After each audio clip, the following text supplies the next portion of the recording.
Anong oras ka natutulog? Bali, pagdating ko po dito ng 1:30 ng hapon, nanonood pa po ako ng Itbulaga. Yun ang importante. Kasalanan pa natin. Kasalanan pa ng bulaga. Dapat tulog na yan eh. Naistorbo pa pala tayo. Kung ka nakakatulog. Hindi ka pa rin makakatulog kasi aasikasuhin mo pa yung mga anak mo. Yung pong asawa Hindi, ko- baka manonood pa ng ika-6 na utos to. Malamang.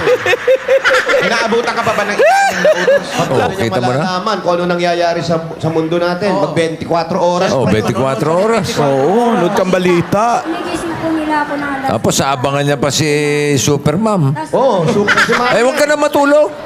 Eh, okay. Magaling. Lola mo. Opo, medyo nasanay na din po. Hindi ka ba naging hinanakit na parang yung sa pelikula ni Vilma Santos? Akong ginagawang masama! Akala mo lang wala! Pero meron! Oo, sa anak. Pero sa na magulang. Hindi namin kayo kasama.